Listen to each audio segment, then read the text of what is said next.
ఈరోజు ప్రేమ అనే విషయాన్ని గురించి కొన్ని మాటలు మనం నేర్చుకుందాం. ప్రేమ ఎలాంటిది, అసలు ప్రేమ అంటే ఏంటిది అనేది ఈ ఉదయకాల సమయం ముందు ప్రభు మనకు నేర్పిస్తున్నారు. మనం జాగ్రత్తగా గమనిద్దాం. పేతురు గారు రాసిన మొదటి పత్రిక అసలు ప్రేమ అంటే ఏంటో ఈ రోజు ఉదయం ప్రభు మనతో మాట్లాడటానికి ఇష్టపడుతున్నారు. అసలు ప్రేమ అంటే ఏంటి, దేనిని ప్రేమని పిలుస్తారు, ఈ వాక్యం ద్వారా మనం హెచ్చరింపబడదాం. మొదటి పేతురు 4వ అధ్యాయం 8వ వచనం. 4వ అధ్యాయం మొదటి పేతురు 4వ అధ్యాయం 8వ వచనం. ప్రేమ అనేక పాపములు కప్పును గనక ఆగండి. నిజమైన ప్రేమ ఏం చేస్తుందట? పాపాన్ని కప్పి పెడుతుంది, పాపాన్ని ఎత్తి చూపించదు. ఈ లోకంలో చాలా ప్రేమలు ఉన్నాయి, కానీ నిజమైన ప్రేమ కదా, నిజమైన ప్రేమ అంటే ఏంటో ఈరోజు ప్రభు మనకు నేర్పిస్తున్నారు. నిజమైన ప్రేమ, మనల్ని ఎవరైనా నిజంగా ప్రేమించినట్టయితే వారు చేసే మొట్టమొదటి పని ఏంటంట? మనలో ఉన్న లోపాలను ఎత్తి చూపించడం. మనలో ఉన్న లోపాలను ప్రభు చూపించలేదు కదా, చూపించాడా? నిజంగా ఆయన ఆ పాపం చేస్తూ పట్టబడిన స్త్రీని ఆమె ప్రేమించాడు కాబట్టి మనుషులందరూ వచ్చారు.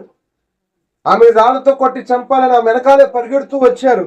ఆమె యొక్క లోపాలను ఎత్తి చూపిస్తున్నారు. అయ్యా, ఈమె పాపం చేస్తూ పట్టబడింది, ఈమె మరణమునకు పాత్రురాలు అని అందరూ ఆమె పాపాన్ని ఎత్తి చూపించారు.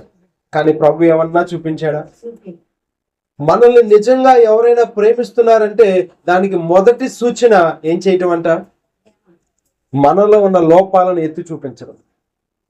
మనలో ఏదైనా ఒక బలహీనత ఉంటే దాన్ని ఎత్తి చూపించడం. మనమైతే ఎన్నిసార్లు ఎత్తి పొడుస్తామో, అవకాశం దొరికినప్పుడల్లా కూడా మనం ఏం చేస్తాం? నువ్వు అట్లాంటి, నువ్వు ఇట్లా అంట, నువ్వు ఇలా చేస్తావు, అలా చేస్తావు అని. దానిలో ప్రేమ లేదు. ఇది నాతో మీతో ప్రభు మాట్లాడుతున్న మాట.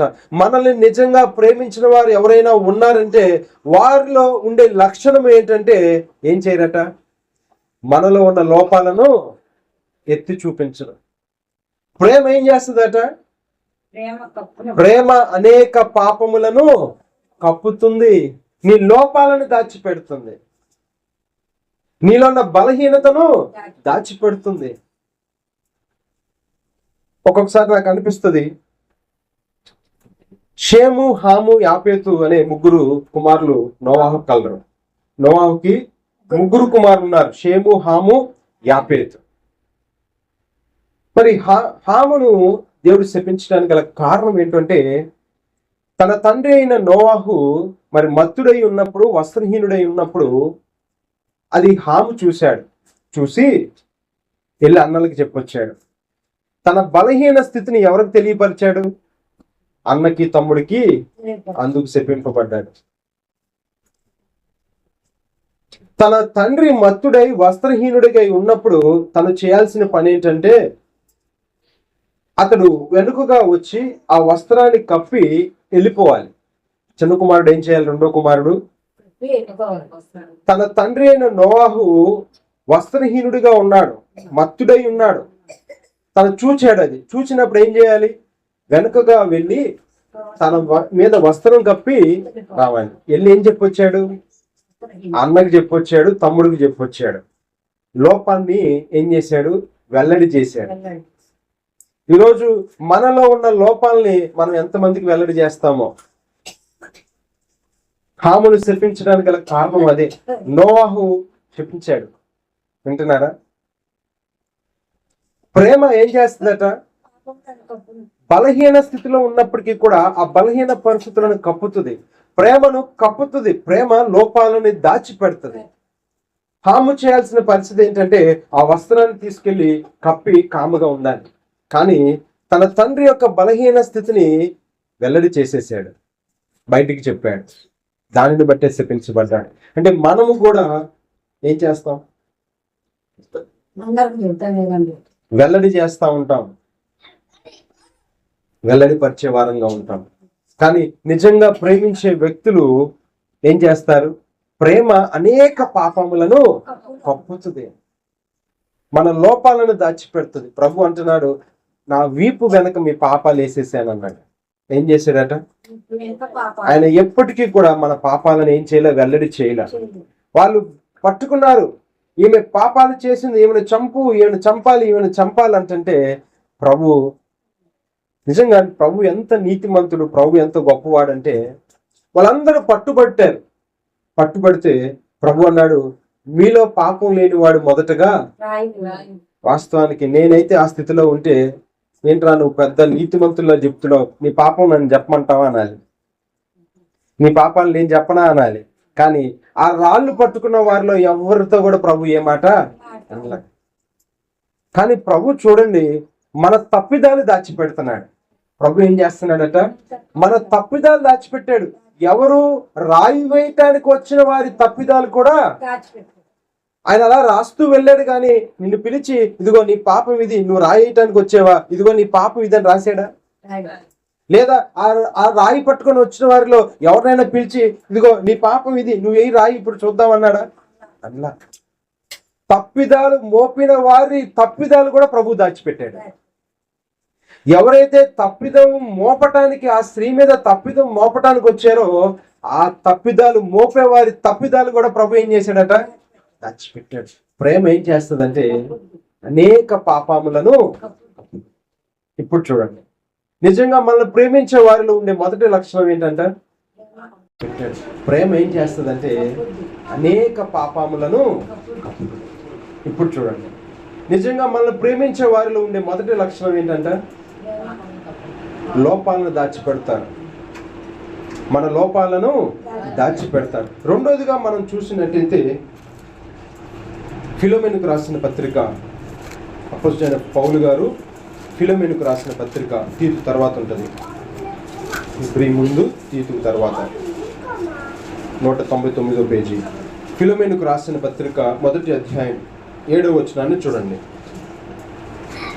సహోదరుడా, పరిశుద్ధుల హృదయములు నీ మూలముగా విశ్రాంతి పొందినందున నీ ప్రేమను బట్టి నాకు విశేషమైన ఆనందమును.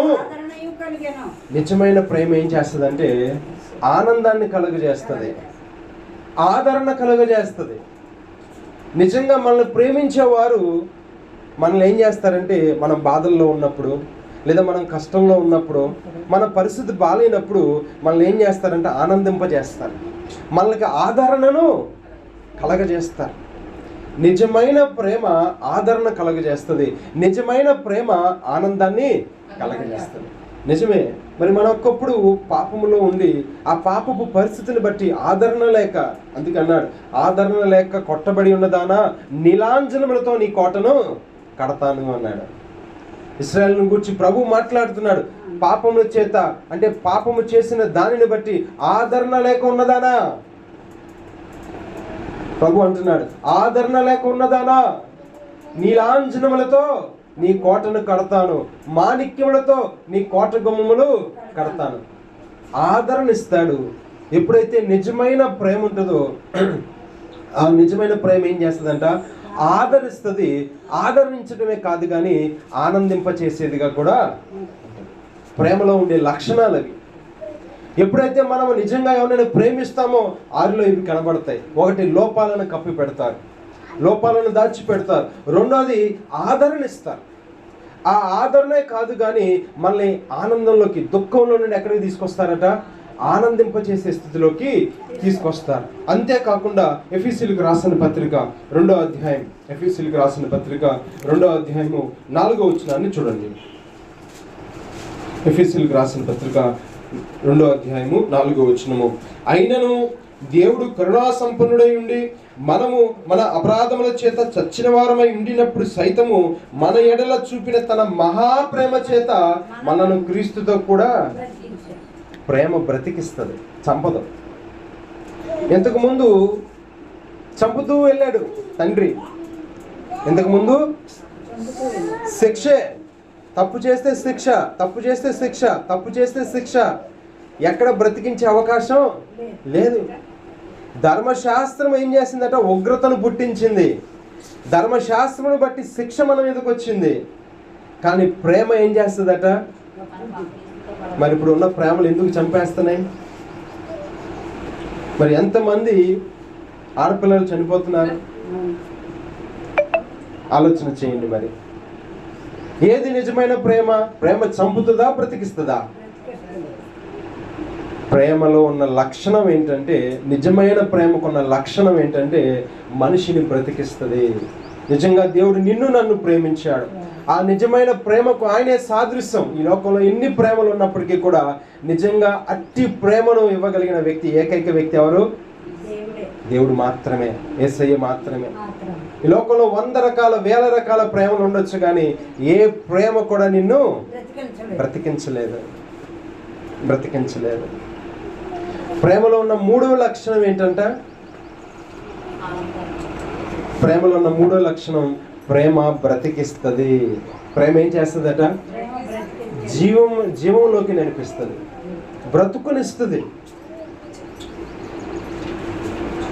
నీకు బ్రతుకునిస్తుంది. 4వదిగా మనం గమనించినట్టయితే తీతుకు రాసిన పత్రిక ఎఫెసీయులకు రాసిన పత్రిక 5వ అధ్యాయం 2వ వచనం. అదే ఎఫెసీయులకు రాసిన పత్రిక 5వ అధ్యాయం 2వ వచనం. క్రీస్తు మిమ్మును ప్రేమించి పరిమళ వాసనగా ఉండుటకు మన కొరకు తన్ను తానే దేవునికి అర్పణముగాను బలిగాను. ప్రేమలో ఏం కనపడుతుందట? అప్పగించుకుంటది, సాక్రిఫైస్. ప్రేమలో ఉండే 4వ లక్షణం ఏంటి? ఇక్కడే ఉన్నారా? లేదా మధ్యాహ్నం బిర్యానీ ఏం చేయాలని ఆలోచిస్తున్నారా? ప్రేమలో ఉన్న 4వ లక్షణం ఏంటంట? సాక్రిఫైస్ చేస్తుంది. నీకోసం ఏదైనా ఏం చేస్తుంది? ప్రాణం సహితము సాక్రిఫైస్. చూడండి, ఈ రోజుల్లో ఎవరు సాక్రిఫైస్ చేస్తారు చెప్పండి? నీకోసం సాక్రిఫైస్, నేను ప్రేమిస్తున్నానని చెప్పే వారిలో ఎవరైనా నీకోసం ప్రాణం పెట్టారా? ఎవరైనా నీకోసం సాక్రిఫైస్ చేశారా? ప్రియ ప్రభు తప్ప, నా దేవుడైన యేసు ప్రభు తప్ప. నిన్ను ప్రేమిస్తున్నానని చెప్పిన వ్యక్తులు నీ తల్లిదండ్రులు అవ్వచ్చు, నీ అన్నతమ్ములే అవ్వచ్చు, నీ భార్య అవ్వచ్చు, నీ బిడ్డలు అవ్వచ్చు, నీ భర్త అవ్వచ్చు, ఈ లోక సంబంధులైన స్నేహితులు ఎవరైనా అవ్వచ్చు. నిన్ను ప్రేమిస్తున్నానని చెప్పిన వ్యక్తులలో ఎవరైనా నీ కోసం త్యాగం చేసిన వాళ్ళు ఎవరైనా ఉన్నారా?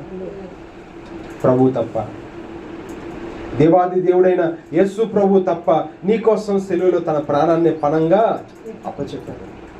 రోమా సైన్యం వచ్చి ఆ రాత్రి వేళ ఇదిగో యేసు ప్రభు కోసం వెతుకుతున్నప్పుడు, మీరు ఎవరిని వెతుకుతున్నారు అంటే, మేము నజరేయుడైన యేసుని వెతుకుతున్నామంటే, ఆయనను నేనే, నన్ను పట్టుకోండి, ఆయనను నేనే అని తన్ను తాను ఏం చేసుకున్నాడట? అప్పగించుకున్నాడు, సాక్రిఫైస్, త్యాగం చేశాడు. ప్రేమలో ఉన్న 4వ లక్షణము త్యాగం. అప్పగించుకుంటుంది, తగ్గించుకుంటుంది, తన్ను తాను అర్పణముగాను బలిగాను అప్పగించుకొనెను. ప్రేమలో ఉన్న 4వ లక్షణం త్యాగము. ఆ త్యాగంలో తగ్గింపు కనపడుతుంది. ప్రేమలో ఉన్న ఇంకొక లక్షణాన్ని నేను మీ ముందు ఉంచడానికి ప్రయత్నం చేస్తాను. చూడండి, ప్రేమ ఏం చేస్తుందట? తీతుకు రాసిన పత్రిక 3వ అధ్యాయం 4వ వచనం నుంచి చదవండి. తీతుకు రాసిన పత్రిక 3వ అధ్యాయం 4వ వచనం, 198వ పేజీ. మన రక్షకుడైన దేవుని యొక్కయు,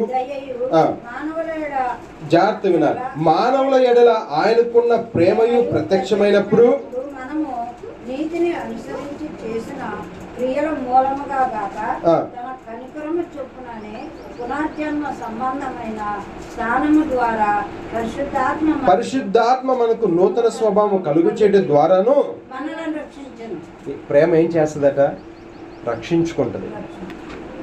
ప్రేమ ఏం చేస్తుంది? రక్షణలోకి నడిపిస్తుంది, రక్షించుకుంటుంది. నీ పాపపు జీవితం నుంచి విడిపించి రక్షించుకుంటుంది. ఇంతకుముందు కాలంలో మనుషులు ఎక్కడ మారిన పరిస్థితి లేదు. ఎందుకంటే దండించే పరిస్థితి తప్పితే క్షమించే పరిస్థితి లేదు. కాబట్టి దండన భయముతో కూడింది. కాబట్టి మనుషులు ఏమొచ్చేది కాదు, మార్పు వచ్చేది కాదు. మనం ఎంత భయపెట్టినా మనసులు మారో, స్వభావాలు. మనం ఎంత కోపగించుకున్నా, ఎంత హెచ్చరించినా మార్పు అనేది రాదు. మార్పు రావాలంటే దేని ద్వారా మార్పు వస్తుంది? నూతన స్వభావం దేని ద్వారా వచ్చింది? పరిశుద్ధాత్మ ద్వారా. పరిశుద్ధాత్మ మనకు నూతన స్వభావం రావాలి అంటే మనస్సు మారాలి. మనిషి మారాలంటే దేని ద్వారా? ప్రేమ ద్వారా మాత్రమే. ఎప్పుడైతే ప్రేమ ఉంటుందో, ఎక్కడ ప్రేమ ఉంటే అక్కడ ఏముంటుంది? మార్పు కనపడుతుంది. దండన మనిషిని మార్పులోకి తీసుకురాదు. శిక్ష మనిషిని మార్పులోకి తీసుకురానే రాదు. కానీ మనిషి మారాలి అంటే, ఒక మనిషిని మనం జయించాలి, ఒక మనిషిని మనము ప్రభు దగ్గరికి తీసుకురావాలంటే ఏం కావాలి? ప్రేమ కావాలి. దేవుడు కూడా ప్రేమించాడు మనల్ని, తన ప్రియ కుమారుని సిలువకు అప్పచెప్పి ఆ ప్రేమ అంటే ఏంటో చూపించాడు. కాబట్టి ఆ సిలువ ప్రేమ చూసిన ప్రతి ఒక్కరూ రక్షణలోకి వచ్చారు. ఈరోజు మతంతో పని లేదు, కులంతో పని లేదు, ఏ తెగతో సంబంధం లేదు. దేనిని బట్టి ప్రభువులోకి వస్తున్నారు? ఆయన చూపించిన ప్రేమను బట్టి. ఈరోజు ప్రపంచంలో ఇంచుమించుగా 600 కోట్ల జనాభా ఉన్నారు. అన్ని దేశాలతో కలిపి 600 కోట్లు ఇంచుమించుగా. ఎక్కువ మంది ఎవరున్నారో తెలుసా? 200 కోట్లు క్రైస్తవులే ఉన్నారు. మొదటి జనాభా మనమే, కావాలంటే చూసుకోండి. 600 కోట్లు ఇంచుమించుగా. 600 కోట్ల జనాభాలో 200 కోట్ల పైనే క్రైస్తవులు ఉన్నారు. మరి ఆదిమ సంఘం ఎంతమందితో ప్రారంభమైంది? 120 మంది. మేడగదిలో ఉన్న 120 మంది ఈరోజు 200 కోట్ల మంది ఎట్లా అయ్యారు? మేడగదిలో, అపోస్తుల కార్యంలో మేడగదిలో ఉన్నవారు 120 మంది క్రైస్తవులు. 120 మంది క్రైస్తవులు ఈరోజు 200 మంది అయ్యారు. ఇంకా తక్కువే అది. ఇంకా రక్షణ పొంది కూడా మనము రికార్డ్స్లోకి రాలేదు కాబట్టి ఇంకా ఆ సంఖ్య తక్కువగానే కనబడుతుంది. ఈరోజు 200 కోట్ల క్రైస్తవులు ఎట్లా అయ్యారంటే దేనిని బట్టి అంటే ప్రేమ ద్వారానే. ప్రేమ ద్వారా ప్రభు ఏం చేశాడట? వీళ్ళందరినీ తన దగ్గరికి నడిపించుకున్నాడు. అందుకే అంటున్నాడు, పరిశుద్ధాత్మ ఏం చేస్తుందట? మనకి నూతన స్వభావాన్ని కలుగజేస్తుంది. ఆ నూతన స్వభావం మనలోకి రావాలంటే మనం ఏం చూపించాలి? ప్రేమ చూపించాలి. ప్రేమ ద్వారా మాత్రమే మనం ఏ వ్యక్తినైనా మార్చగలుగుతాం.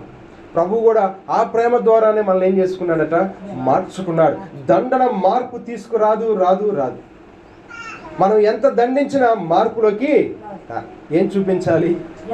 ప్రేమ చూపించడం ద్వారానే మనల్ని ఏం చేశాడట? ప్రభు రక్షించుకున్నాడు. కాబట్టి ప్రేమలో ఉన్న 5 లక్షణాలు ఉదయకాల సమయం ముందు మనం నేర్చుకున్నాం. ప్రేమ ఏం చేస్తుందట? మొదటిది, ప్రేమలో ఉన్న లక్షణం, నిజమైన ప్రేమలో ఉండే లక్షణము, ప్రేమ ఏం చేస్తుంది? అనేక పాపములను కప్పును, పాపాన్ని దాచిపెడుతుంది, వెల్లడి చేయదు. మనలో ఉన్న లోపాలను బహిర్గతం చేయదు, మనలో ఉన్న లోపాలను వెల్లడి చేయదు. మనలో ఎన్ని లోపాలున్నా మనల్ని ప్రేమించేవారు ఏం చేస్తారట? మనలో ఉన్న లోపాలను దాచిపెడతారు, కప్పి పెడతారు. ఒకటి, ప్రేమ లోపాలను కప్పి పెడుతుంది. రెండోది, ప్రేమ ఆనందాన్ని ఇస్తుంది, ఆదరణ కలుగజేస్తుంది. మూడోది, సాక్రిఫైస్ చేస్తుంది. నీకోసం త్యాగం చేస్తుంది, నీకోసం తగ్గించుకుంటుంది. నాలుగోది, అప్పగించుకుంటుంది, బ్రతికిస్తుంది. బ్రతికిస్తుంది. ఐదోది, రక్షణలోనికి నడిపిస్తుంది. ఉదయకాల సమయంలో నిజమైన ప్రేమకున్న లక్షణాలని మనం ప్రభు ద్వారా చూస్తున్నాం. శిలువలో ఆయన కూడా ప్రేమించాడు, ఆ లక్షణాలు ఆయనలో కనపడుతున్నాయి. మరి ఇప్పుడు ప్రభు నందు విశ్వాసం ఉంచి ప్రభువులు రక్తంలో కడగబడిన మనం ఎలా ఉండాలి అనే 2-3 మాటలు మీ ముందు నుంచి వాక్య భాగాన్ని ముగిస్తాం. ప్రేమలో ఉన్న 5 లక్షణాలు ఎక్కడ చూస్తున్నాం? శిలువలో ప్రభు దగ్గర చూస్తున్నాం. నిన్ను నన్ను ప్రేమించాడు కాబట్టి పాపులమైన మన కోసం ఆయన అప్పగించుకున్నాడు. నీకోసం నా కోసం అప్పగించుకోవడమే కాదు, కానీ నిన్ను నన్ను బ్రతికించుకున్నాడు. నిన్ను నన్ను రక్షణలోనికి తీసుకొచ్చాడు. నీ పాపాలు నా పాపాలు ఎక్కడ వెల్లడి చేయలే. మరి ఆ లక్షణాలు ప్రభు దగ్గర ఉన్నాయి. ఇప్పుడు మనం ఎలా ఉండాలి అనేది 2 మాటలు నేను మీ ముందు నుంచి వాక్య భాగాన్ని ముగిస్తాను. పేతురు గారు రాసిన మొదటి పత్రిక 3వ అధ్యాయం 8వ వచనం. 3:8. మొదటి పత్రిక 3:8. తుదకు మీరందరూ ఏక మనస్కులై ఒకరి సుఖ దుఃఖముల యందు ఏం చేయాలి? ఒకటి, ఏక మనస్సు ఉండాలి. ప్రభు రక్తంలో కడగబడిన మనము ఎలా ఉండాలి? ఏక మనస్కులై, ఒక్క మనసే, ఏక మనస్కులై ఒకరి సుఖ దుఃఖముల యందు ఒకరు పాలుపడి ఎలా ఉండాలి? ఇప్పుడు ఆ ప్రేమను మనం తెలుసుకున్నాం. ప్రభు ప్రేమ ఎలాంటిదో మనం తెలుసుకున్నాం. ప్రభు రక్తంలో కడగబడిన మనము ఒక్క మనసే ఉండాలి, ఎలా ఉండాలి? ఒక్క మనస్సు ఉండాలి. ఒకరి సుఖ దుఃఖములు యందు ఒకరు పాలుపడాలి. ఎఫెసీయులకు రాసిన పత్రిక 4వ అధ్యాయం, ఎఫెసీయులకు రాసిన పత్రిక 4వ అధ్యాయం 1వ వచనాన్ని చూడండి. కాబట్టి మీరు సమాధానమును బంధము చేత ఆత్మ కలిగించు ఐక్యమును కాపాడుకొనుటయందు శ్రద్ధ కలిగిన వారై ప్రేమతో ఒకరినొకడు సహించుచు. ఏం చేయాలి? ప్రేమతో ఒకరినొకడు సహించుకోవాలి. ఎందుకంటే ప్రేమ ఎట్టిదో మనం చూసాం. ఆ ప్రేమమైండ్ మనం కలిగి ఉన్నాం. ఆయన రక్తాన్ని, ఆయన శరీరాన్ని మనం ఇప్పుడు తీసుకోబోతున్నాం. కాబట్టి మనం ఏం చేయాలట? ప్రేమతో ఒకరినొకడు సహించుకునే వారంగా ఉండాలి. ఎఫెసీయులకు రాసిన పత్రికలోనే 5వ అధ్యాయం 2వ వచనం చూడండి. క్రీస్తు మిమ్మును ప్రేమించి వాసనగా ఉండుటకు మన కొరకు తన్ను తాను దేవునికి అర్పణముగాను బలిగాను అప్పగించుకొనెను. అలాగుననే మీరును ప్రేమ కలిగి నడుచుకొనుడి. ఇప్పుడు మనం ఏం చేయాలట? ప్రేమ కలిగి నడుచుకోవాలి. ప్రేమతో సహించుకోవాలి. ప్రేమతో నడుచుకోవాలి. ఏక మనసుకులై ఉండాలి. ఒకరి సుఖ దుఃఖములు యందు ఒకరు పాలుపడాలి. ఇంకొక మాటను చూడండి. అదే యోహాన్ గారు రాసిన మొదటి యోహాన్ పత్రిక 3:14. క్షమించండి, మొదటి పేతురు 4:8 చూడండి. మొదటి పేతురు 4:8. మొదటి పేతురు, ప్రేమ అనేక పాపములను కప్పును గనుక అన్నిటికంటే ముఖ్యముగా ఒకని ఎడల ఒకడు ఎలా ఉండాలి? మిక్కటమైన ప్రేమ గలవారంగా ఉండాలి. ప్రేమ కలిగి ఉండాలి. మా వింటున్నారా? ప్రేమ యొక్క లక్షణాలు మనం సిలువలో చూస్తున్నాం.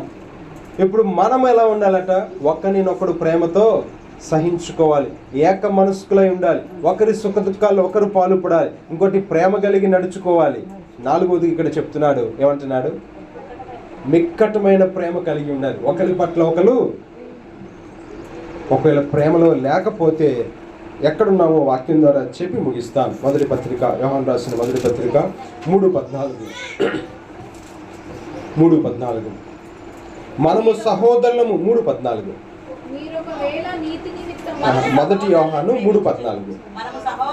మనము సహోదరులను ప్రేమించుచున్నాము గనక మరణములో నుండి, ఒకవేళ ప్రేమ కలిగి ఉంటే నువ్వు జీవంలోకి వెళ్తావు. ఒకవేళ ప్రేమ లేకపోతే ఇంకా నువ్వు ఎక్కడున్నావు? ఇంకా నువ్వు మరణంలోనే ఉన్నట్టే. ఇంకా నువ్వు జీవంలోకి వెళ్ళావు. ప్రేమ ఉంటే జీవంలోకి వెళ్తావు. మనము సహోదరులను ప్రేమించి ఒకరినొకడు సహించుకుంటూ, ఒకరినొకడు ప్రేమించుతూ, మరి సహోదర ప్రేమ కలిగి ఒకరి సుఖ దుఃఖముల యందు ఒకరు పాలుపడి ఏక మనస్కులై ప్రేమ కలిగిన వారంగా ఉన్నప్పుడు మనం ఎక్కడ ఉన్నట్టు? ఇంకా రాసి పెట్టుకోండి. ఇది ఎవరు మిమ్మల్ని సర్టిఫై చేయవలసింలా.